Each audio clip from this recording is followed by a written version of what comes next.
Welcome back to another episode of Yachting Unplugged, where we tell the news, the industry news, both yachting and boating and everything in between. It is unscripted, unedited, and just the news. Just the news. Kim, good to see you. Good to see you, Rick. How's everything? Everything's good. I have to give a big shout out. We both do really to Dave Johns and Bradford's. You flagged me down. I was coming down the Intercoastal Waterway on my boat, and you said, hey, Rick, let's do this. Not too many people are aware that Bradford has a marina on the east side of town, right off of Sunrise and the Intercoastal. It's what we call Bradford East here, and it's at Sunrise Harbor. Beautiful location. You had no problem docking up here. No. Pulled right in and got on the floating dock, and here we are. Yeah, so the marina, it really caters to 60-plus foot yachts and above, and it really is a great place. So thanks to Dave and everyone at Bradford Marine. We really appreciate you. Let's dive right into the news. Let's do it. Miami Boat Show. We just came out of Miami Boat Show, and it was interesting because it was another Miami Boat Show that it's a great show for a lot of companies. It's a must succeed, must type of show. It was a make or break for a lot of people. Make or break. That's what. Thank you. I was looking for that. But one of the problems that the Miami Boat Show has had for the last several years, since 2018, really, is it's so spread out. It is, has been. And so it takes some upwards of an hour just to get from like the in-water portion to the convention center and all that, which it's worth it. But the good news is in 2026, next year, they're moving the in-water portion from One Herald Plaza back onto Collins Avenue in the what's called the Indian Creek section, where it was forever. It's like Hotel Row. You have Eden Rock, Fontainebleau, some of the best hotels and the most historic hotels in the whole world. And I grew up on Miami Beach, and I'm so excited to see the show return. So all those boats are going to be lined up about 3 miles of so get our 10,000 steps in easily. Yeah, right. Yeah, but it's cool. And then it's a quick bus ride from that part of the show down to the convention center. Well, it's not a bus ride. It's more of, there's the Icon golf carts, electric golf carts. They do a great job. They're at every boat show. They have a strategic partnership with Informa and the owners of the show, most shows here in South Florida. But the show was definitely a make or break for a lot of people. There were some sales. I heard some good things, not so good things, but for the most part, if you are a buyer, there is a buyer's market out right now. Last year, Brunswick was down, I believe, in the mid 20%. We've had every pretty much retailer has been reporting year over year from 2023 to 2024 as being down. And so if you are on the sidelines, it really is a great time to buy a boat. Yeah, it really is. And there's a good inventory, and there's some great boats out there. And we keep seeing innovations, which is what we would like to see. So, there's some good product to get a hold of. The industry breakfast was awesome. It was a great way for everyone to see all the technology that was coming out. I have to say, I was really surprised to see how many winners there were. So congratulations to everyone. That was fun. I know, right? But we heard some really good news that if we were to concentrate on certain parts of the business, like fishing and retention, and we're going to talk about a little bit more about that, how important that is to our industry. Well, it's huge because, we attract new boaters all the time. The problem is we have a hard time keeping new boaters. Right. And I equate it to, mindset. If you've never been boating and on the water, you may not really understand what it takes to be a boater.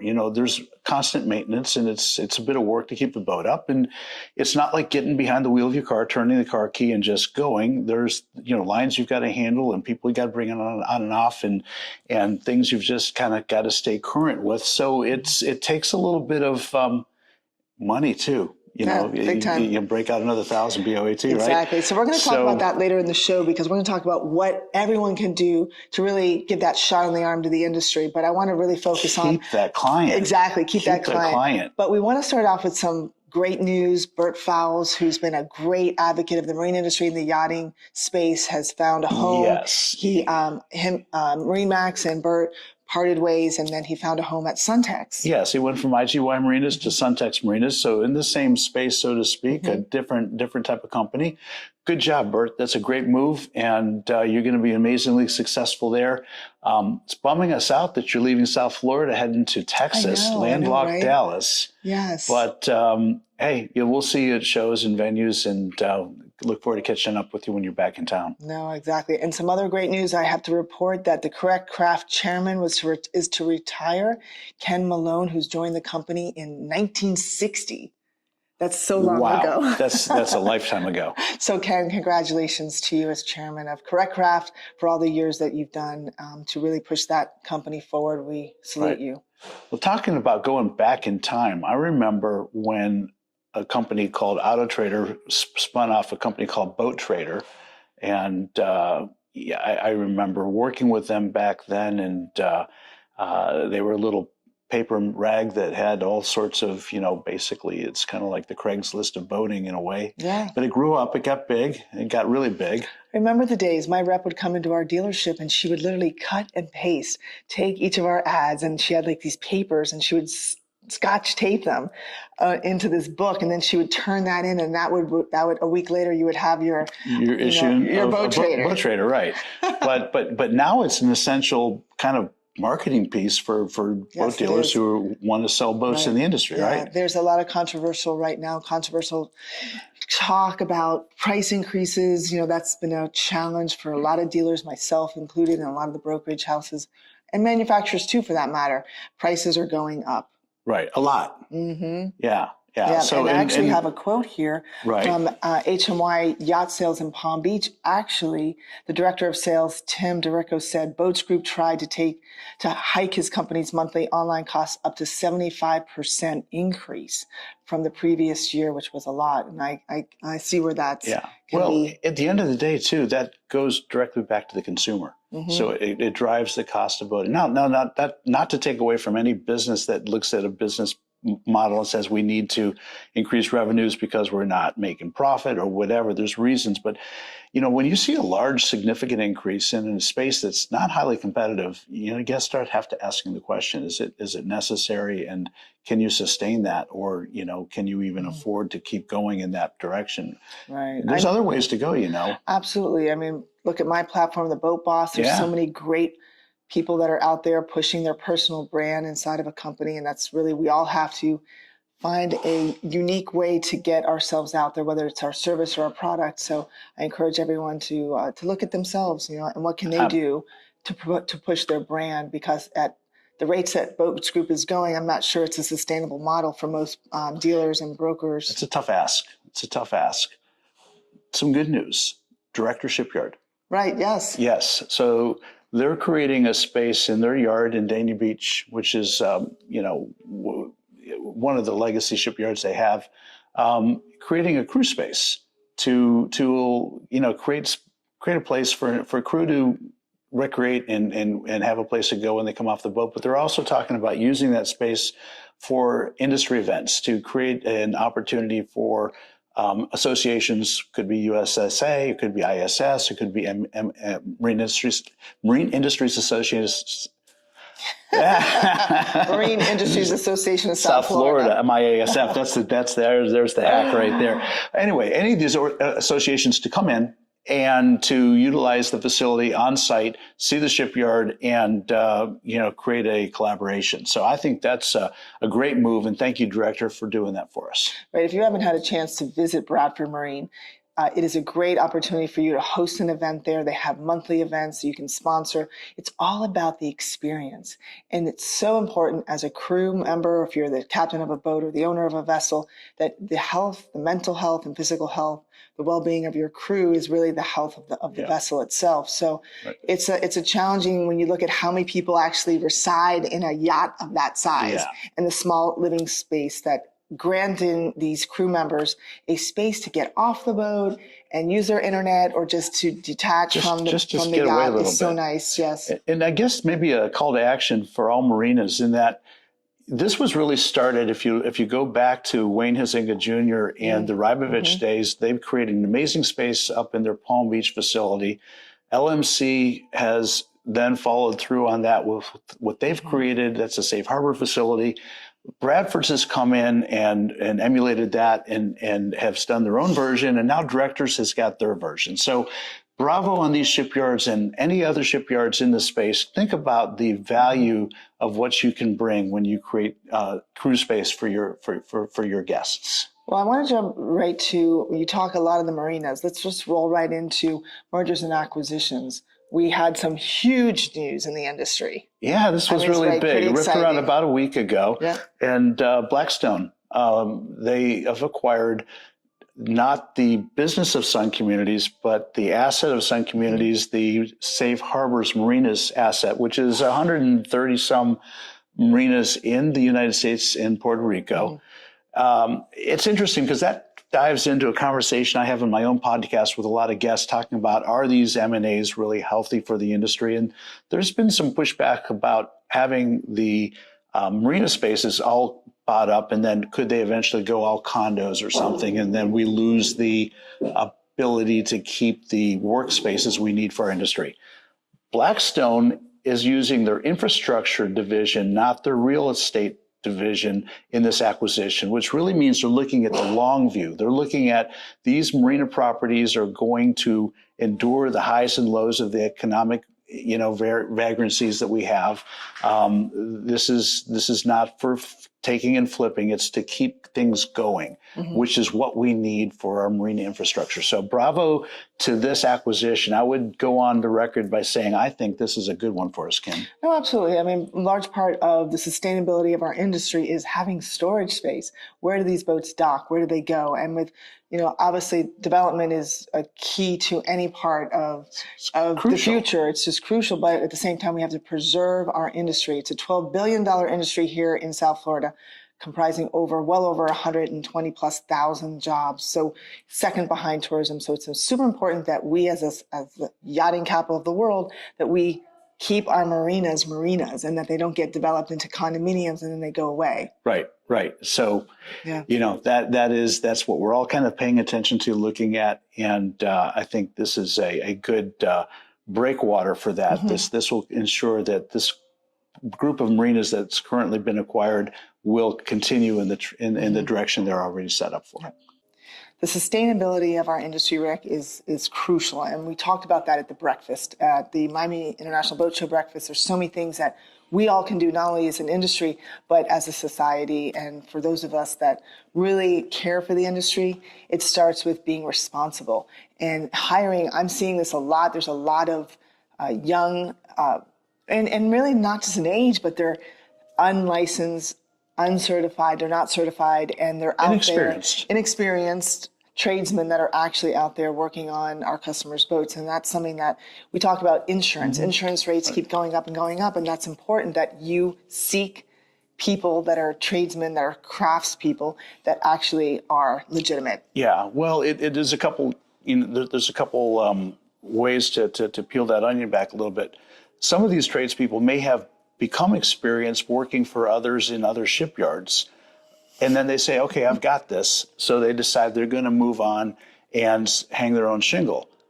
All right, that's okay, assuming they do it properly. But, when you get people that kind of go rogue and go to do their own thing without licensure, without insurance, without, the infrastructure and overhead that proper companies need to do a good job and support their clients, and they come in at a price, they damage the whole industry, both by competitive pressures as well as quality and customer satisfaction. We talked about earlier about customers leaving the industry because of bad experiences. Right. This is one area where that happens. Right. So we encourage you, if you are someone that hires people for your vessel business, make sure that they're legitimate, that they're licensed and certified. It's super important, not only for safety, but also for financial reasons. That's true. We also want to really stress the importance of education. I mean, we see wavy boats, and we have qualified captain and all these, sites that are out there highlighting mishaps on the water. And so for me, I'm actually proud to announce that I will officially be learning how to drive and operate a boat correctly. So it's something that I've been in the business for a very long time, and it's an announcement that I'm making on the show here. I'm shooting the announcement tomorrow. Oh, good. So it will be an official announcement with a sizzle reel, if you will, but I will be going from the classroom all the way to on the water training to actually my maiden voyage of operating a vessel solo. All right, Kim. Fantastic. Yeah. That's brilliant. And that's so important. And it all starts, I hope to really push the needle that everyone take education seriously. Yeah. The state of Florida has a Safe Boaters course that you can take online. It's not very difficult, but it does educate you on a lot of aspects of boating that you probably don't know unless you've taken the course, and they're very important to know these. Right. So you only need to take it by law if you were born after January 1st of 1988. So obviously I was born a little bit before that. I was born a bit before that too. And I took that, even though I own my own boat, I took that course, not because I had to, because I thought it was a good idea to do it. Right. So I encourage all of you to go to National Safe Boating Council's website. Check it out. There's so many different avenues to seek education, but I'm going to do it, so I think everyone should be doing it as well. Absolutely. We had Freedom Boat Club and the Carefree Boat Club national conventions this month, I believe. Both were this month. Right. That's another retention effort. A lot of people look at it as a competition. It's or, ownership or, and I believe in end. It's the end. And for word. those that don't know these companies, these are companies that bring rental fleets into the space. So people, instead of buying their own boat, can go and rent one for the day or the weekend, whatever that looks like, and get a boating experience. Right. It's a great way to learn. They offer classes on the dock for you to just become familiar with how to operate the vessel. And then you're out. You can try many different vessels, from pontoons, runabouts, center consoles, whatever it might be. And that way you decide what you want before you go and purchase You see what your family's boating lifestyle looks like, what it feels like. There's an interesting segue, there's an interesting parallel to this too, Kim, in that the Ritz-Carlton collection a couple years ago launched it's a small cruise ship, but it's styled and it looks a lot like a very large mega yacht at mega yacht prices. So they're creating a cruise experience at a very, very high end for high net worth individuals who want to, like the idea of cruising, but they want to take it up a few notches and have a more concierge, more personalized experience. So these are expensive charters, if you will, expensive cruises. And the question that ripped around initially was, is this going to damage the charter yacht business? Are these people going to not charter luxury yachts in favor of going with, because Ritz-Carlton, you know what you're going to get. You're going to get, a high level of service and experience. Standard. Gold standard, absolutely. I think the takeaway when I talk to charter managers and charter brokers is quite the opposite. Kind of like what we're just talking about with the rental fleet of boats. It's good for the boat sales industry, and you're bringing in a high-end charter experience is good for the charter yacht industry, because people coming off that Ritz-Carlton experience a percentage of them will come out and go, wow, that's great, but what's next? These are the people you bring into the charter yacht world. It's so true. So, ownership, we talked about sustaining the industry. That's one of them. Rental programs, charters are a great way. There's a new concept that's hit the space right now. It's called Primus Yachts. They're out there where you can buy into a yacht community, if you will, and it's ownership. So it bypasses all of the charter rules because you're operating as an owner. There you go. So definitely something that's really creating noise in the space, if you will. So there are some interesting companies doing this stuff. Fractional ownership, it's all great, and we all need to really embrace all these things that we just talked about. How do we sustain ourselves as an industry to make sure there is an industry many, many years from now? How do we bring people in? How do we keep people in it? No, it's so true. Absolutely. So we should probably wrap up by reminding everybody that we have a few events later coming this on. month, we've got the Palm Beach International Boat Show. I love Can't that believe show. we're already in March. How did this happen? Crazy, crazy. One thing to remember is this year, they've put another day in there on Wednesday the 19th that begins. So for everybody who's used to doing that venue and expecting it to start on Thursday, it actually starts on Wednesday this year. Yep, a lot of people have really embraced the show. They love it. Miami show, some manufacturers actually decided not even to be in the Miami and focused on the Palm Beach show. So I'm really excited. It's very bougie. It's very Ibiza-esque, if you will. That's right. Lots of things going on. Everything is outside. Great. And it's easy to get around and get to. Yes. You can even take the Bright Line and it drops you off right next to the show. Yes. You have to buy the tickets online. Yes. So Informa was awesome, and the Palm Beach, the Marina Industries Association of Palm Beach actually asked me to promote ticket sales, so we are doing that. 10% off admission every day at Boat Boss 10. So you want to go to pbboatshow.com and type in Boat Boss 10. Exactly. For 10% off. So that's a huge savings when you think about it. That's a real deal, particularly if you're a family of 3 or 4, right? Going to buy those tickets, come up. So absolutely do that. For those in the industry who are interested in what's happening in the industry, on the 18th, the Tuesday, right before the show begins, the United States Super Yacht Association, the USSA, is hosting their yacht summit. You can go to the USSA Super Yacht Association's website and see the event and register for it. There's a fee for it, but the people that are coming to this event, it's well worth your time and effort.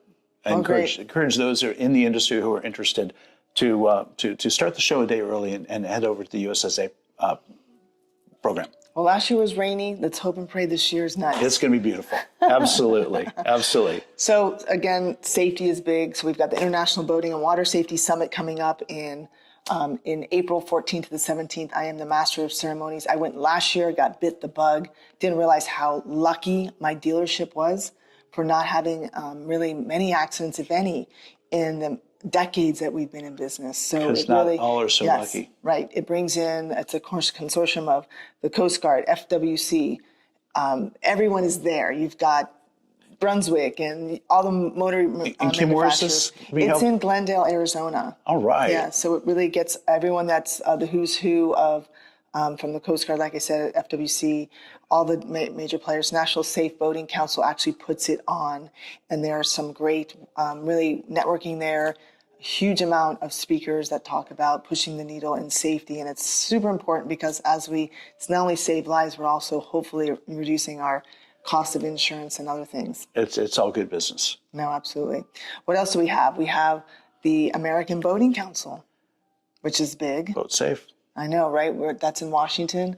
There's a lot of new pending bills that are going to be coming up for the president to look at, and one of those is Lucy's Law. We talk about, the safety on the water. Was an unfortunate accident like 2 or 3 years ago where this young woman was one of 13 people on a boat and she lost her life tragically. That her father has pushed forward, her family, and so there's a lot of things on the ballot that are going to affect us as an industry. So get to know what they are, and we're all going to be there really talking to our politicians about pushing the needle in many areas of the boating industry, not just safety. That's how we get involved. That's how we make change. I know the National Safe Boating Council will be there. I hope you'll be there. Of course. Yep, there'll be a lot of everyone that's the who's who of the industry that will be coming onto Washington to do some networking and pushing the needle and telling everyone how great of an industry we are. We are a great industry. It's so great to be part of this. Isn't it? It is. It's fantastic. Well, anything else we have? I think we've pretty much covered everything. You know what? I've got just to start thinking about getting ready for Palm Beach. There's going to be so much to do. And I think I've also got to get my boat now back to the dock and wrap up. Yeah, we got to get you out of here. It's getting a little cloudy out. But folks, we look forward to seeing you on the next episode of Yachting Unplugged. If you do like what you see, please subscribe, share, tell everyone that we are a great new news outlet. We sit here and we talk about what's yachting and what's boating, and we would love to bring it to you. Any which way or fashion, please reach out to each one of us. Absolutely. We're not that hard to get hold of. No, we're not. All right. It's great seeing you. Kim, it's always good to see you. Yes, and everyone, look forward to seeing you on the next episode, and always boat smart from the start. From the start. Take care. All right. I'm out of here.